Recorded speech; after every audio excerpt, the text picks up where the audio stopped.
Hey guys, Ash here coming at you today in Raid Shadow Legends. Welcome to the video. Another champion guide, this time on Rathalos Blademaster. That's right, the free login champion that everybody can get their hands on, at least at the time of this recording.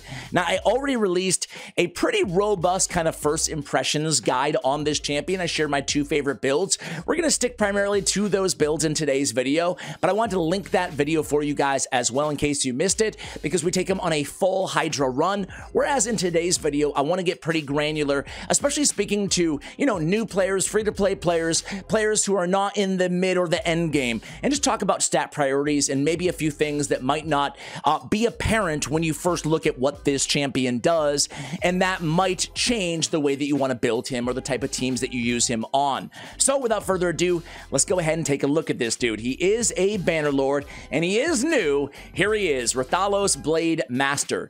So he looks pretty dang cool. I think that all of the monster hunters, the Blade Masters, I think they look pretty good. They're not my favorite in the entire game aesthetically, but I like it. I like the weapons. I like the visuals. You can tell that they really went above and beyond to stress the weapons in this kind of collab, this crossover here. So he's a legendary attack-based champion. He's Force Affinity. As we already discussed, he's a Bannerlord. He does have a pretty cool lore story. Obviously, I'm not going to read that all to you guys, but you can check that out in-game if you want to as well. First off, do you guys have him? I mean, yet? Hopefully you do since you're watching this video, but congratulations, because you really do have a game changer for the vast majority of players who are going to unlock this champion. On the A1 Spirit Thrust, he has a guaranteed decreased defense if it's against a boss, okay?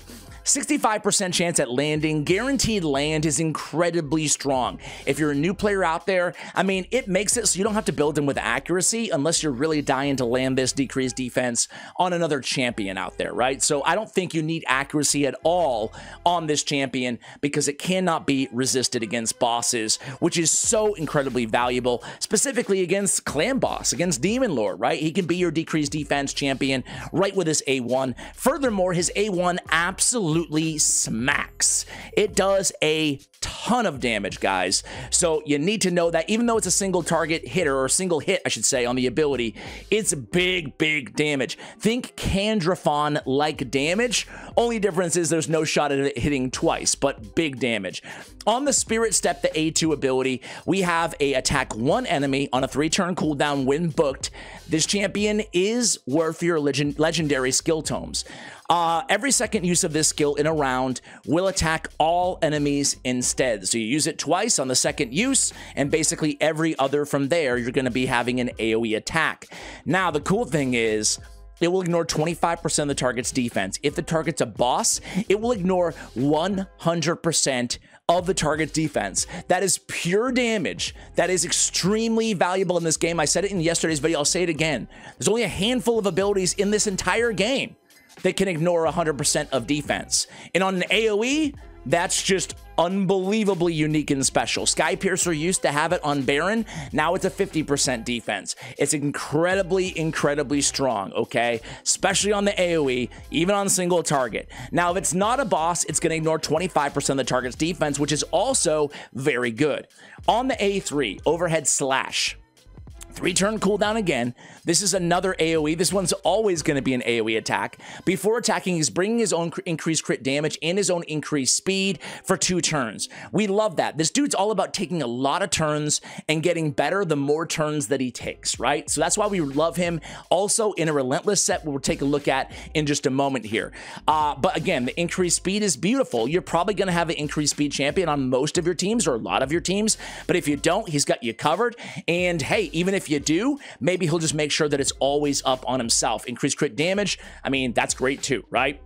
Rathalos Mastery on his passive. This is where everything comes together on this dude. We have 50% more damage against targets under burns. There's a lot of burners out there. Some of you guys, a lot of you guys might have Artak. He's a great pairing for a Rathalos Blademaster because we're getting a permanent 50% more damage against targets who are under an HP burn.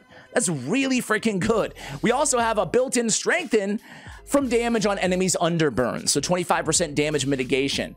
Every 5th use of a skill by this champion deals 200% more damage, and that comes back to the point we were just making about the A3, the increased speed, right? The every other use doing an AoE on the A2. Everything's about more attacks, more speed, more turns, and more damage on this dude, okay? So for a guy who's all about sheer damage, he's not bringing any essential debuffs outside his decreased defense, he sure does bring a lot of potential to the table, right? The reviews so far on this dude are pretty good. Anywhere from a 4.5 to a 4.7, it looks like. On hellhades.com, they give him a 4.5 overall grading, which is really high. You know, they don't have, I wouldn't want to say they probably only have around 60 or so champions in the game with a 4.5 or higher. So really solid ranking here. And let me see if they have a ranking on a Yumi Love on him yet. Yumi Love, they give him a Campaign 5 out of 5, Hydra 5 out of 5, Clan Boss 5 out of 5, Faction Wars, Minotaur, Spider, Force Keep, Scarab King, and Dark Fae, and Magma Dragon, they give him a 5 in. They recommend Phantom Touch or Soul Reap. I mentioned that in yesterday's video, but I didn't really get into it. This is why I wanted to kind of re-record it too. I do not have him awakened, but I would probably go with Phantom Touch or Soul Reap for the arena. Phantom Touch specifically is going to give you that bonus damage based on this champion's attack, which is really nice. Even though it's a rare blessing, it's really nice even on legendaries, specifically because normally I might, you know, say, hey, go with Brimstone, go with Smite on this champion. But you do need accuracy to land it unless it's 6-star. And if you have him 6-star awakened, I'd probably experiment with Crushing Rend, okay? So we'll talk a little bit more about that. The last thing I want to note is ally attack in dungeons by 30% on the aura. It's a pretty good aura. It's not game breaking. I would rather have that in all battles, but it's pretty good for dungeons. If you can already keep your team alive and you're currently running like an HP or a defense aura, you might be able to switch to the attack. But you know, most of the time we just run speed in dungeons anyway. So nothing too crazy there in terms of the aura.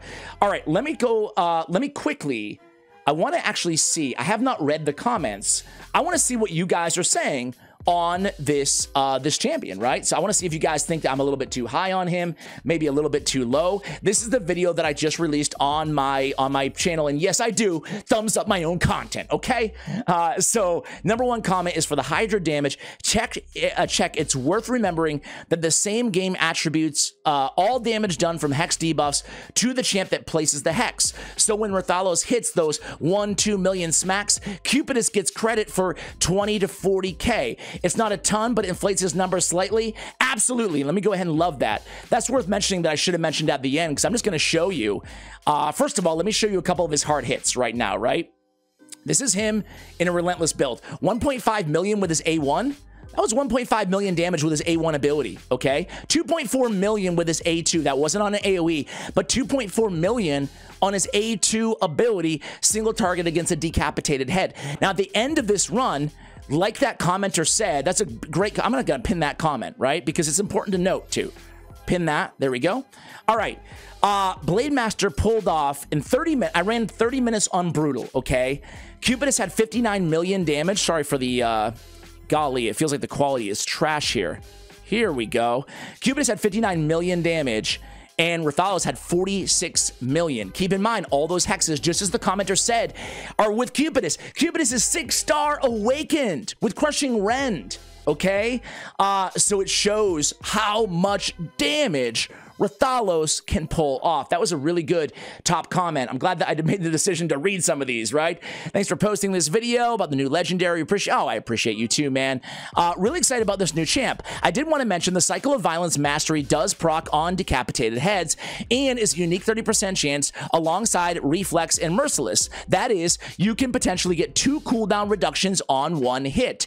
While Relentless does get his 5th turn passive up more often, I feel like it's a giant drop drawback of outrunning buffs, even with the one extender on the team. I had Krisk on the team. Okay, I still personally prefer him and Relentless on longer battles, but I do see that point that he was making regarding, you know, outlasting the buffs essentially and the cycle of violence synergy. We'll talk more about that in just a moment. I just wanted to kind of get to see what people are saying here early on about this champion. Overall sentiment seems to be really high, at least on YouTube. I would say even higher maybe than actually in the game in terms of those ratings. So I did want to go over where people are using him, right?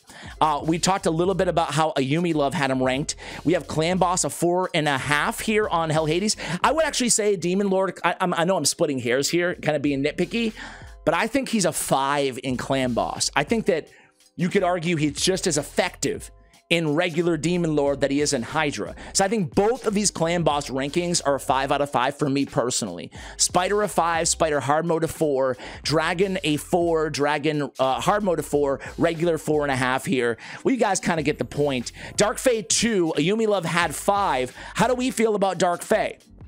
Well, let's think about it for a second. That's interesting that they give him a 5 and a 2. That's why I always like looking at a couple websites, right? And obviously, ultimately, you just got to come, you know, try him out and make your own determination.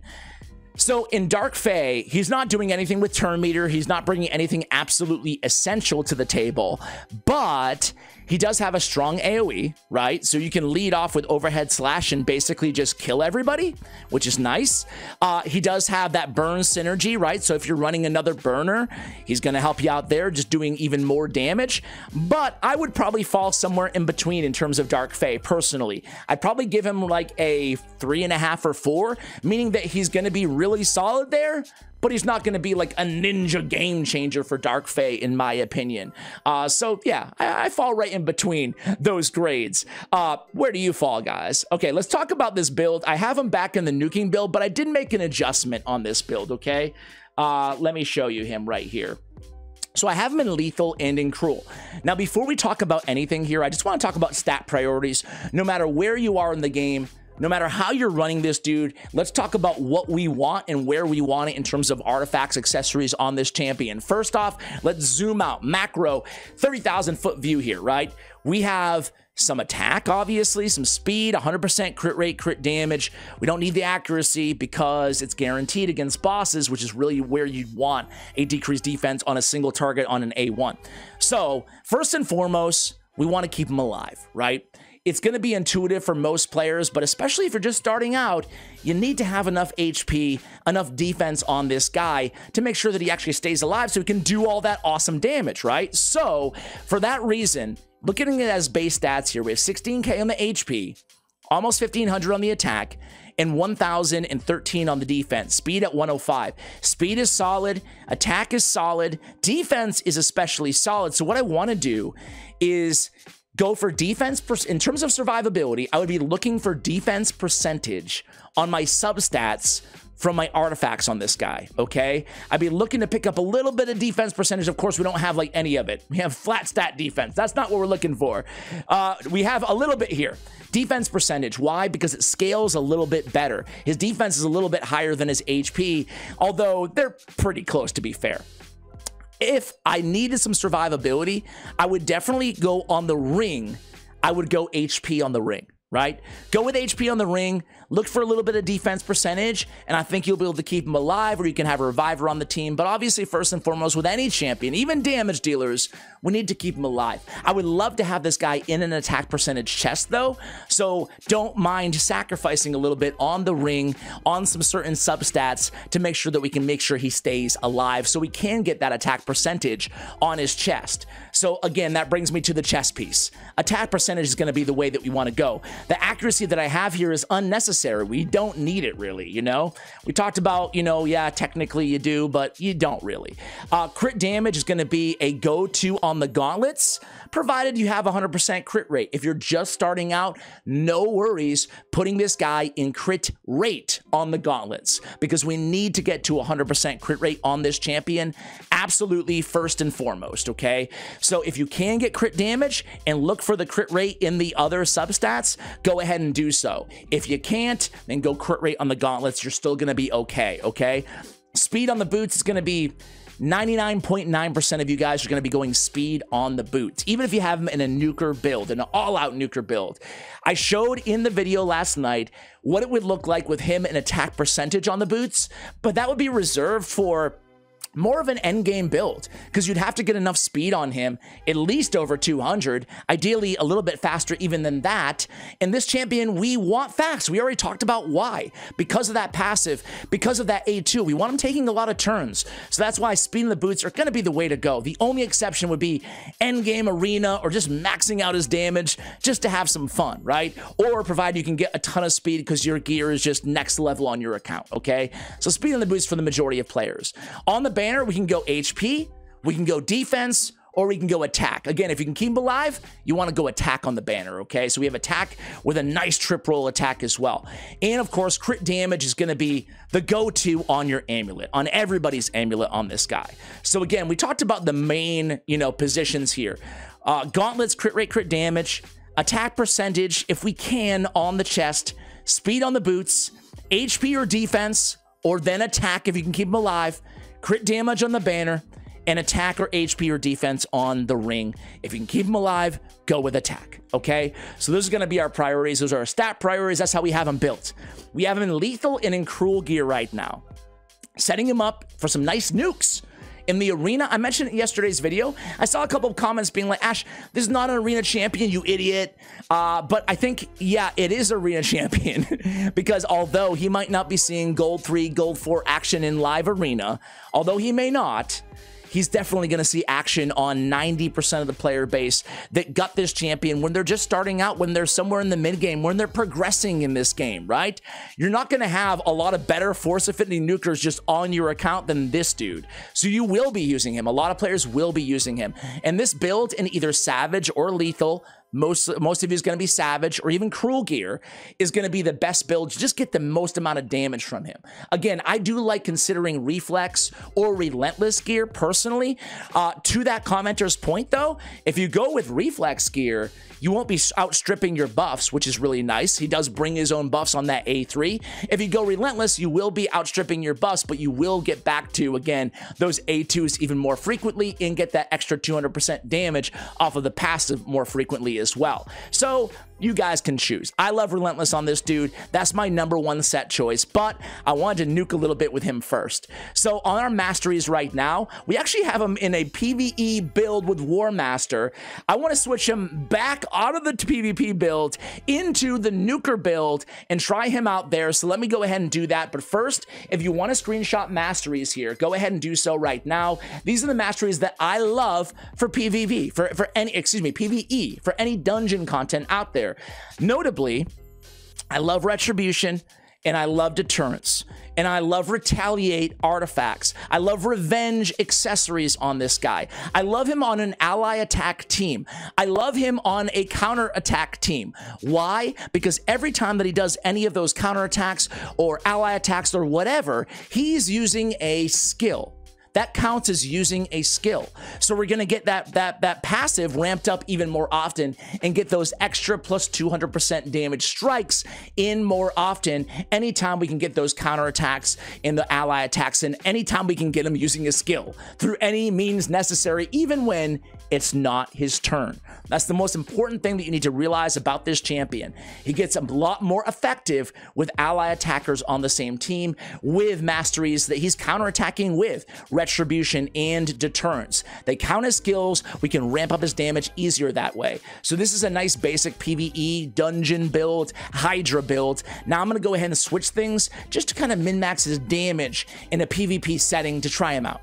All right, guys, so this is the nuker build. I really love it. We have Ruthless Ambush here. First hit, extra 8% damage. We did go Cycle of Violence. We could go with Opportunist as well. We did end on Helm Smasher to get that extra ignore defense. Granted, we already have 100% ignore defense on the A2 anyway. I saw some comments asking why we would go Helm Smasher on this champion on yesterday's video. Well, It's only applying to bosses, so if we're going to use him in another environment against champions, against waves, Doom Tower waves, Curse City, you name it, we still want the extra ignore defense, right? Hence the lethal gear, hence the savage gear. Now we have a chance at 75% ignore defense with the lethal and with the Helm Smasher, right? So really nice, and obviously his A3 ignores no defense, so all the Helm Smasher, all the savage, all the lethal ignore defense is going to help on that A3 and the A1, which hits really hard as well. So let's go ahead and try him out a little bit more in the arena because I didn't get enough yesterday, guys. All right, guys, here in the arena for a little bit before we switch him back into Relentless, I wanted to show you him in the lethal or savage build, right? So we have him with a speed or a lead. In this case, I'm using, just because I have the gear on her, Shuzen, but I would use Arbiter in a similar situation. You can't go wrong either way, but basically somebody fast to go first. And then I wanted to point out Yoshi the Drunkard because I think that Yoshi is a perfect combo champion for Rathalos, right? He has this ability with increased attack. Now, keep in mind, on that A3 ability, we have increased crit damage. We don't have increased attack. So the perfect setup to get the most damage out of your Rathalos is going to be an increased attack champion on the team, like a Yoshi, like an Arbiter, right? And then on top of that, though, Yoshi has an HP burn. He has an HP burn on a 2-turn cooldown that lands on 2 enemies. So although it's not going to be the perfect setup, they're not going to have burn every single time before we go in for our first attack. Over the course of a few turns, we should start being able to pump out those burns. And when they land, that's a permanent 50% damage. The reason I say permanent, I guess as long as the burn is on the target, is because there's a lot of champions in this game that have an ability like, you know, does 5% extra damage per burn active on the battlefield, something like that, right? Now this, Rathalos' ability, his passive blows abilities like that away because it's just a flat out 50% extra damage every target under that burn. That's a lot. That's a lot. Okay, so Yoshi, for obvious reasons, one of my favorite early combos. Then we just have a debuffer in there. We're going to use Lydia the Death Siren on this team, okay? So it's reset day, it's a Monday, so forgive me for not being super high in, you know, platinum or anything like that, but we can take a look at what this champion has to offer in terms of his damage. So we're going to go in with the A3. This is Yoshi's increased attack ability, and then we're going to open up with, we have a choice to make. We can go with the A3, okay, the AoE, or we can go with the A2. In this situation, the A2 would be essentially wasted. The good news is we would get back to it a lot sooner, right? But the bad news is UDK would just eat it up. So instead, we're going to go with the A3. Let's take a look at the animations. It's pretty cool. He has like this overhead slash ability with the A3. It's literally called overhead slash, Ash. Way to go, bro. Boom! Animation's pretty cool, and that's some really nice damage. Obviously, can't do anything here about Stone Skin, can't do anything about the unkillable. The nice thing, well, they don't have a reviver on the team either. Let's go ahead and block active skills on Leo, because I'm a little scared here, guys. There's nothing we can do. We could grant an extra turn to Rathalos, but it's not going to protect him from Leo. So let's just see. We can just go in with the A1 here. Hopefully, we can just finish them off without him. Okay. So Sun Wukong was blocked. You know, that's the nice thing about this team here, right? We don't have a reviver, but actually Lydia will revive once they inevitably kill Rathalos, right? So let's just go in here again. I mean, we got nothing here. We got nothing. There's nothing that can remove these 2 buffs, but I still want to use the ability anyway because we have and Sun Wukong's comes back. This is actually going to be a fun little first fight here, guys. Let's just do AoE here. Because all we got to do is kill Sun Wukong, and then we will have, we will be able to revive off of Lydia's passive to get Rathalos back up. Man, I'm starting with a banger here, guys. I'm starting with a banger. Let's just go in. All we got to do is kill Sun Wu, and he's pretty easy to kill.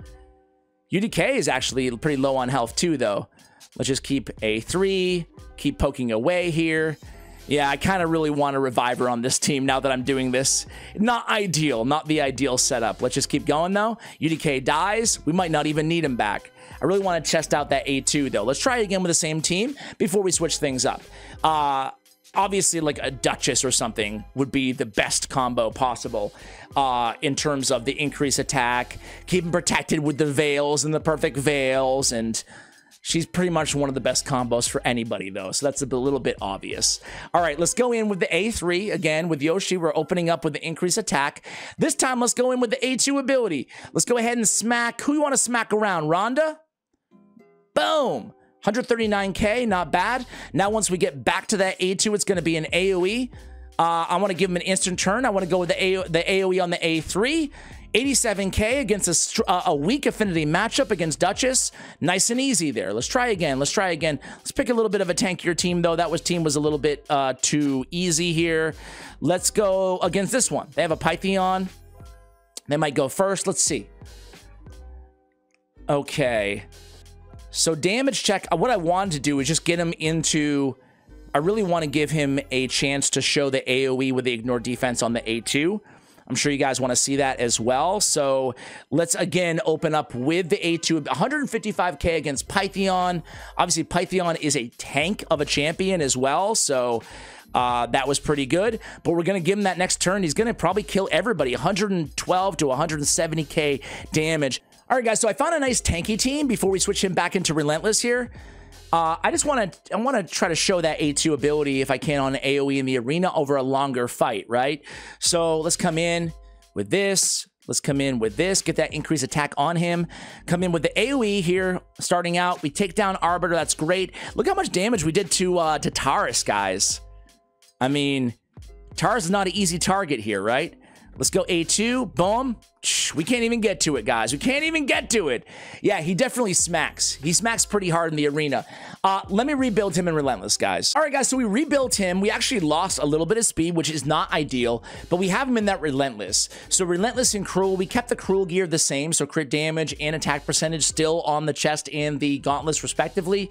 We also have speed on the boots from the Relentless set, and again, we're just looking for speed, little survivability, actually nice defense here on the substats. Again, just trying to keep this dude alive, right? First and foremost, as we mentioned earlier. So total stats now are going to be actually, now that I look at 37k, a little shy on the HP. 2600 does make up for a bit on the defense, but we have him with 212, 104, 253 on the crit rate, crit damage. Again, accuracy not mandatory, so that's the switch. But like that commenter said, there's definitely justification for putting him in Reflex set instead. We get those skill cooldowns, which are still valuable, especially with that A2 ability, but we don't outstrip our buffs, which is definitely something to note and consider for yourselves. Heck, maybe even playtest a little bit around and see, given your gear, given your account, how the damage kind of compares there. Obviously, RNG will be a factor as well, so make sure you run it multiple times. Now, other sets. What if you're in the very, very, very early game? Hellhades.com recommends Savage or Lethal in PvE, Cruel, Fatal, or Crit damage, okay? And they basically recommend the same thing in PvP. Ayumi Love, however, recommends Bloodthirst, Impulse, Lifesteal, Reflex, and Relentless.